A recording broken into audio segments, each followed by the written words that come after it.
नमस्कार, एबीपी गंगा देख रहे हैं आप। मैं अवधेश। न्यूज एट 4 की शुरुआत करते हैं इस वक्त की बड़ी खबर के साथ। बड़ी खबर सियासी गलियारे से जुड़ी हुई है। बड़ी खबर अमन मणि त्रिपाठी से जुड़ी हुई है। अमन मणि त्रिपाठी के घर पर पुलिस ने नोटिस चस्पा किया है। गोरखपुर के घर में ये नोटिस लगाया गया है। तो निर्दलीय विधायक हैं अमन मणि त्रिपाठी और पुलिस ने अमन मणि त्रिपाठी के घर पर पुलिस ने नोटिस चस्पा कर दिया है। नौतनवा विधानसभा से विधायक है। गोरखपुर में घर में नोटिस चिपकाया गया है। लखनऊ की एमपी एमएलए कोर्ट के आदेश के बाद अमन मणि त्रिपाठी के घर के बाहर नोटिस लगाया गया है। कुछ दिन पहले ही वारंट जारी हुआ था और अब अमन मणि त्रिपाठी के घर पर पुलिस ने नोटिस भी चस्पा कर दिया है। गोरखपुर के घर की ये तस्वीरें हम आपको दिखा रहे हैं जब पुलिस पहुंची और अमन मणि त्रिपाठी के घर के बाहर ये नोटिस लगाया गया, ये नोटिस चस्पा किया गया। कुछ दिन पहले वारंट भी जारी हुआ था और अब अमन मणि त्रिपाठी के घर पर पुलिस पहुंची आज और गोरखपुर का जो उनका आवास है वहां पर नोटिस चस्पा किया गया है। तो ये इस वक्त की बड़ी खबर। अमन मणि त्रिपाठी की मुश्किलें लगातार बढ़ती जा रही हैं। लखनऊ के एमपी एमएलए कोर्ट के आदेश के बाद ये नोटिस चिपकाया गया है। नीरज हमारे साथ जुड़ गए हैं। नीरज, ये जो नोटिस चस्पा किया गया है, इस नोटिस में क्या लिखा हुआ है?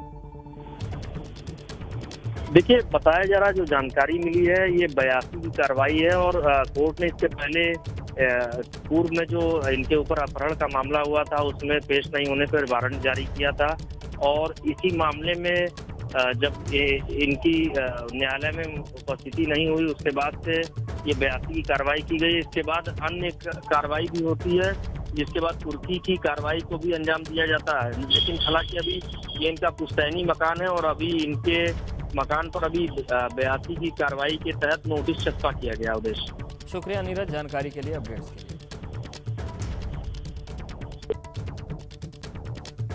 तो गोरखपुर के घर में नोटिस चस्पा हुआ है। अपहरण का पूरा ये मामला था जिसके बाद एमपी एमएलए कोर्ट के आदेश के बाद ये नोटिस लगाया गया है।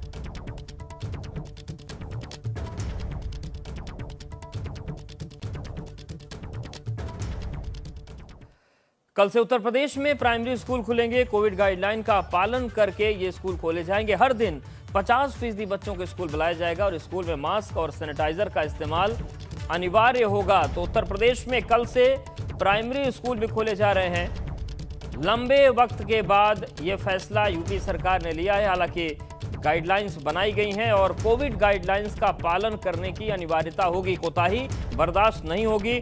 हर दिन केवल 50% बच्चों को ही स्कूल बुलाया जाएगा। मतलब इसमें भी ऑड इवन की चीज़ होगी कि एक दिन 50% बच्चे आएंगे, दूसरे दिन 50% बच्चे आएंगे और इसके साथ ही साथ स्कूल में मास्क और सैनिटाइजर का इस्तेमाल पूरी तरीके से अनिवार्य होगा। तो कोविड गाइडलाइंस के साथ कल से उत्तर प्रदेश में प्राइमरी स्कूल खोले जाएंगे। 5वीं तक के प्राइमरी स्कूल को खोला जाएगा।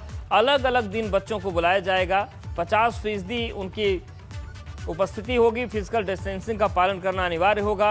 अभिभावकों पर बच्चों को स्कूल भेजने का दबाव नहीं है। अगर वो चाहें तो बच्चों को स्कूल भेज सकते हैं, लेकिन अगर उन्हें लगता है कि कोरोना का रिस्क है तो अभिभावक अपने बच्चों को ना भेजने के लिए पूरी तरीके से स्वतंत्र हैं। बच्चे का कोई नुकसान उसमें नहीं होगा। अटेंडेंस वाली जो दिक्कतें आती है वो नहीं होगी।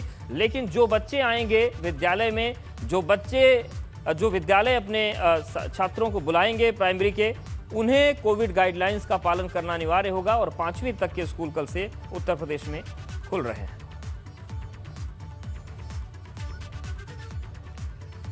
और बड़ी खबर वाराणसी से है। बीजेपी की बैठक खत्म हो गई है। पंचायत आगामी 2022 विधानसभा चुनाव को लेकर यहां पर मंथन हुआ है। जेपी नड्डा की अध्यक्षता में बैठक हुई। जो 16 जिलों के सांसद हैं, विधायक हैं, मंत्री हैं, वो बैठक में मौजूद रहे और चुनाव में संगठन को मजबूत करने पर चर्चा हुई। सरकार और संगठन के तालमेल मजबूत करने पर जोर दिया गया। तो वाराणसी की तस्वीरें हैं। महत्वपूर्ण बैठक थी और इस बैठक में 16 जिलों के सांसद, विधायक, मंत्री बैठक में आए। राष्ट्रीय अध्यक्ष जेपी नड्डा की अध्यक्षता में यह बैठक हुई। चुनाव में संगठन को मजबूत करने पर चर्चा की गई और सरकार और संगठन के तालमेल मजबूत करने पर जोर दिया गया। और रुक करते हैं वाराणसी का। नीतीश हमारे साथ जुड़ गए। नीतीश, ये जो बैठक हुई है इसमें क्या फोकस रहा? कौन सी महत्वपूर्ण बातें सामने निकल कर आ रही हैं? और देश अगर फोकस की बात करें तो मुख्य रूप से सिर्फ और सिर्फ फोकस रहा आने वाले चुनावों को लेकर किस तरह से पार्टी और संगठन के स्तर पर तैयार रहना है। हर चीज़ भुलाकर जो सरकारी योजनाएं हैं उनको वहां तक। हमारे साथ यहाँ पर आप देखें, यहाँ पर राधा मोहन सिंह जी इस बैठक से निकलकर जाते हुए, और इनके पास हम लोग अब यहाँ पर आपके राधा मोहन जी आपसे बात करना चाहेंगे। ये जो बैठक हुई क्या निकल कर आया, कौन? देखो, राष्ट्रीय अध्यक्ष जी प्रत्येक राज्य में 2-2 दिन का समय देकर नीचे तक कार्यकर्ताओं से बात करते हैं। उत्तर प्रदेश बड़ा राज्य है, 2 दिन लखनऊ के अंदर थे, 2 दिन बनारस में अभी रहेंगे।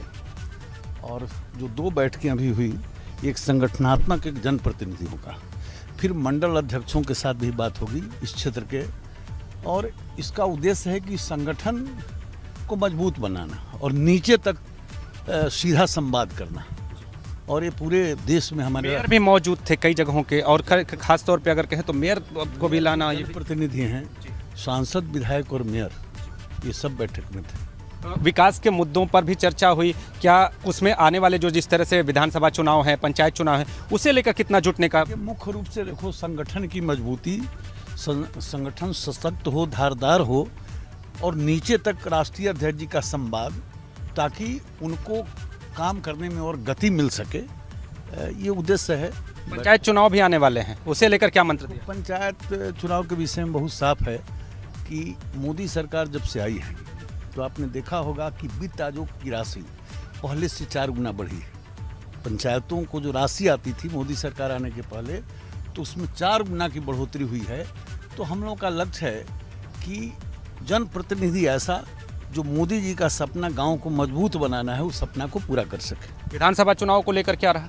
देखो, जब एक विधानसभा का चुनाव समाप्त होता है ना, तो उसी दिन से हमारा संगठनात्मक काम ये चलाने की प्रक्रिया है। ऐसा नहीं कि चुनाव आया तो उस समय हम तेज हो गए।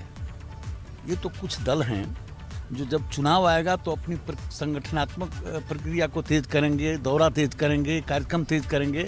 लेकिन बीजेपी में 12मासी काम है हमारा, संगठन और जनता के विषय में चिंता करना। कमर कसने का मंत्र नहीं, हम 12 महीना पब्लिक इंटरेस्ट में काम करते रहते हैं, न सिर्फ चुनाव के समय, बल्कि 12 महीना ये स्वभाव में है बीजेपी के, पब्लिक के लिए काम करना। तो पब्लिक के लिए काम करना स्वभाव में है। और आप देखिए, डिप्टी सीएम केशव प्रसाद जी भी बैठक से निकल के आ गए हैं बाहर। केशव जी, बैठक में क्या रहा? बैठक में संगठन गढ़े चलो, सुपंथ पर बढ़े चलो, भला हो जिसमें देश प्रदेश का, गरीब का, मजदूर का, किसान का, वह काम सब किए चलो। यहाँ पर जिस तरह से जनप्रतिनिधियों की जो दूसरे सत्र की बैठक थी, उसमें निकल कर क्या आया?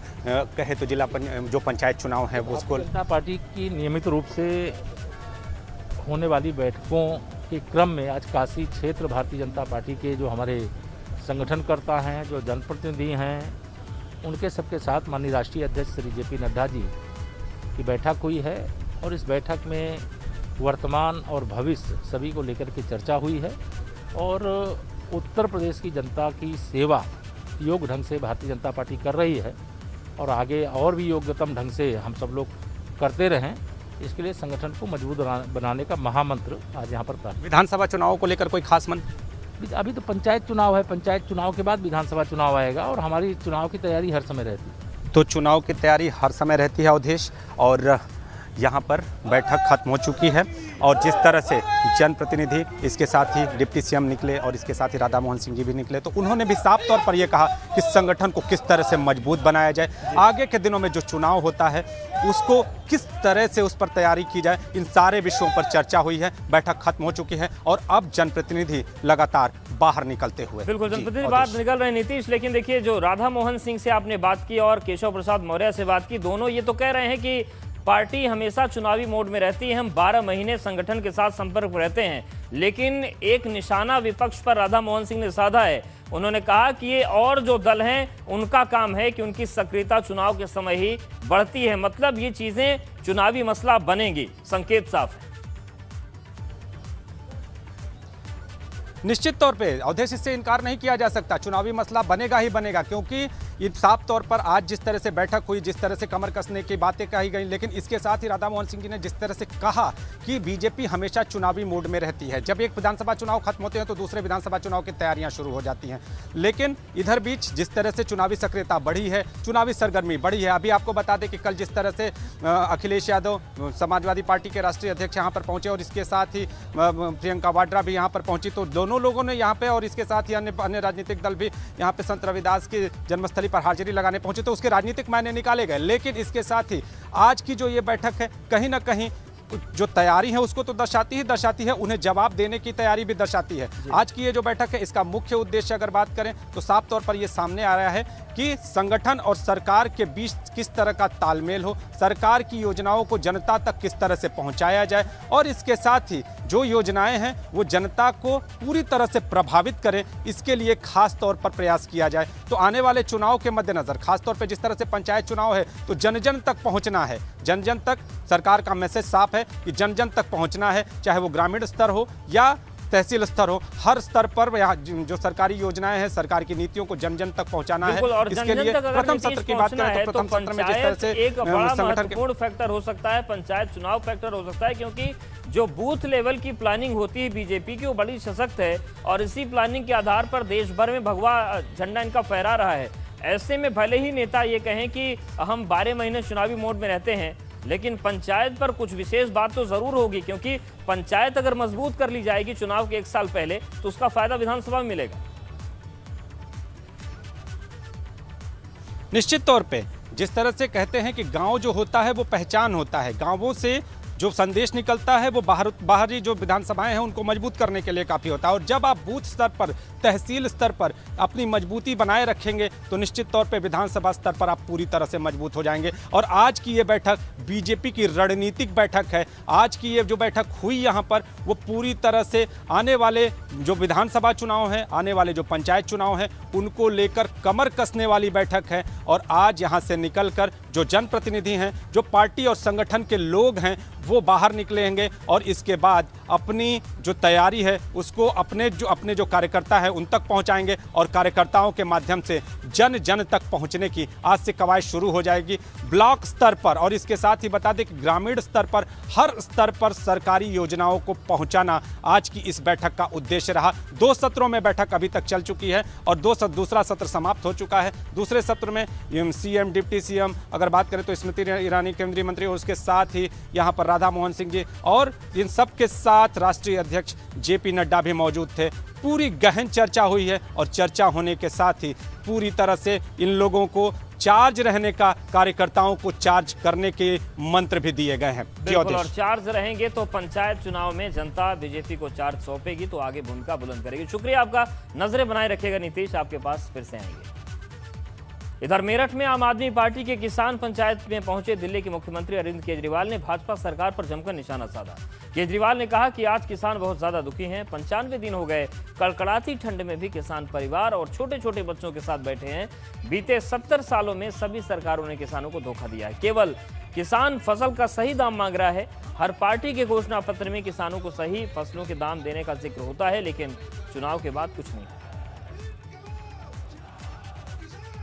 तो देखिए, महापंचायत आम आदमी पार्टी की, और आम आदमी पार्टी ने चूंकि उत्तर प्रदेश में विधानसभा चुनाव लड़ने का ऐलान कर दिया है, ऐसे में जो किसान आंदोलन है इस पर आम आदमी पार्टी फोकस न करे ये संभव नहीं। सुनवाते हैं अरविंद केजरीवाल ने क्या कहा।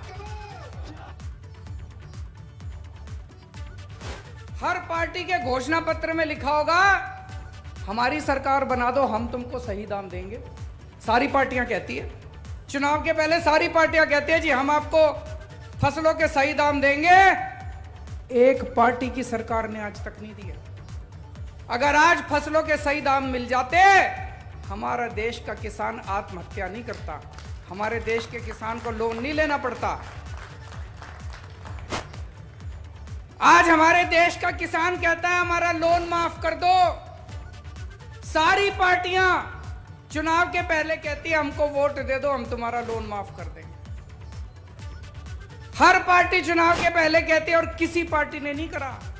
जीतने के बाद कहते हैं पैसा नहीं है, जीतने के बाद कहते हैं पैसा नहीं है। पिछले 95 दिनों से दिल्ली के बॉर्डर के ऊपर हमारे किसान भाई अपने परिवार, अपने बच्चों, छोटे छोटे बच्चों के साथ धरने पे बैठा हुआ है। दोस्तों, पिछले 70 साल में इस देश के किसान ने केवल और केवल धोखा देखा है। सबने धोखा दिया अपने किसान, सारी पार्टियों ने, सारी सरकारों ने। 70 साल में कई सरकारें आई। 70 साल में इस देश के लोगों ने लगभग हर पार्टी को सरकार बनाने का मौका दिया, लेकिन सभी पार्टियों की सरकारों ने धोखा दिया किसानों को। और लखनऊ की बात करते हैं। सपा के पूर्व मंत्री मनोज पांडे पर कानूनी शिकंजा कस रहा है। यूपी विजिलेंस ने शासन से खुली जांच की अनुमति मांगी है। आय से अधिक संपत्ति के मामले में जांच हो सकती है। बीते 2 साल से मनोज पांडे की गोपनीय जांच चल रही थी। तो समाजवादी पार्टी के कद्दावर मंत्री रहे मनोज पांडे पर भी कानूनी शिकंजा अब कस रहा है। विजिलेंस ने पूर्व मंत्री के खिलाफ आय से अधिक संपत्ति की जांच के लिए शासन से अनुमति मांगी है। बीते 2 साल से विजिलेंस पूर्व मंत्री की गोपनीय जांच कर रहा था और जांच में पूर्व मंत्री को दोषी पाते हुए विजिलेंस ने शासन से खुली जांच करने की अनुमति मांग ली है। तो मनोज पांडे पर अब शिकंजा कसने की उम्मीदें बहुत ज्यादा बढ़ गई हैं। माना जा रहा है कि शिकंजा अब कसा जा सकता है।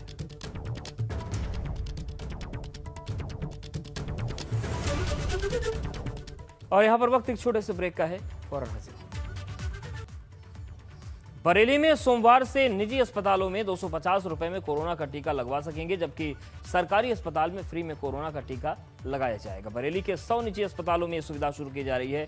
निजी अस्पतालों को 150 रुपए केंद्र सरकार की तरफ से खोले गए अकाउंट में जमा किए जाएंगे, जबकि 100 रुपए निजी अस्पताल को मिलेंगे। निजी अस्पताल में 250 रुपए का टीका लगवाने के लिए ऑनलाइन रजिस्ट्रेशन करवाना पड़ेगा और फिर जिसे टीका लगवाना है वो अपना निकटतम अस्पताल वेबसाइट पर देख पाएंगे, वहीं पर वैक्सीन वो लगवा सकेंगे।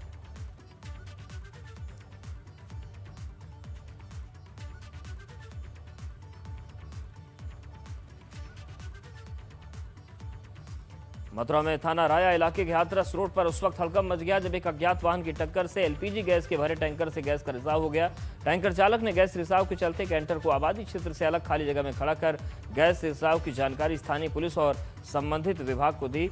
सूचना पाकर पुलिस मौके पर पहुंची और रिफाइनरी की रेस्क्यू टीम को बुलाया गया। आपको बता दें कि एलपीजी गैस से भरे कैंटर में एक अज्ञात वाहन ने टक्कर मार दी और कैंटर में टक्कर लगने के कारण गैस रिसाव होने लगा। कैंटर चालक ने गैस रिसाव की जानकारी स्थानीय पुलिस को दी। पुलिस ने मौके पर फायर ब्रिगेड और रिफाइनरी से रेस्क्यू टीम को मौके पर बुला लिया।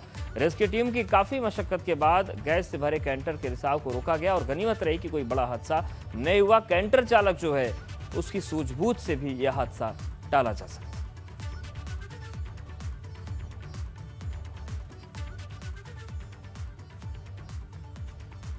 बागपत में फायरिंग की वीडियो सड़कंप मच गया। सोशल मीडिया पर वीडियो वायरल हो रहा है। वीडियो में एक युवक फायरिंग करता हुआ दिख रहा है। पुलिस युवक की तलाश में जुटी हुई है। तो फायरिंग करने का वीडियो सामने आया है। बागपत की तस्वीरें हैं और बागपत में पहले भी ये तस्वीरें सामने आ चुकी हैं। तो ये बागपत की तस्वीर जहां पर एक वीडियो दिख रहा है, देखिए किस तरीके से सोशल मीडिया पर वीडियो वायरल हो रहा है जिसमें युवक फायरिंग कर रहा है और अब ये जो युवक है उसको पुलिस तलाश रही है। वायरल वीडियो के आधार पर कार्रवाई की जा रही है।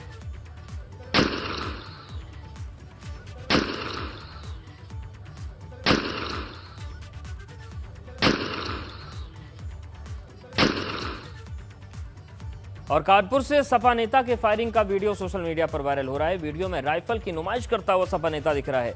सपा के अधिवक्ता सभा में जिला उपाध्यक्ष अनूप कठेरिया नवाबगंज थाना क्षेत्र का ये वायरल वीडियो बताया जा रहा है। तो ये कानपुर की भी तस्वीर देख लीजिए। समाजवादी पार्टी के नेता हैं, राइफल की नुमाइश कर रहे हैं और इसी नुमाइश में अब इन पर कानूनी आफत आ सकती है।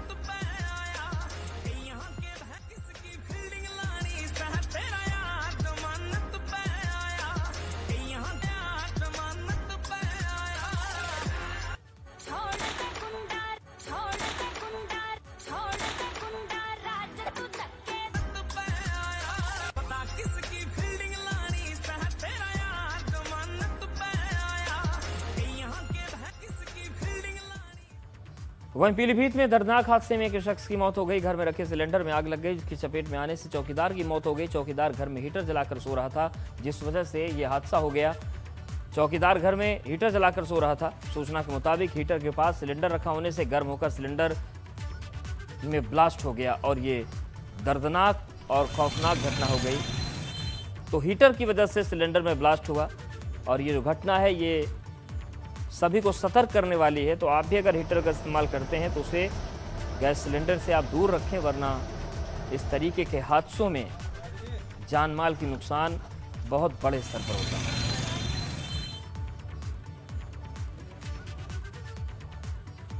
और इस बुलेटिन में फिलहाल इतना ही। बन रही हमारे साथ।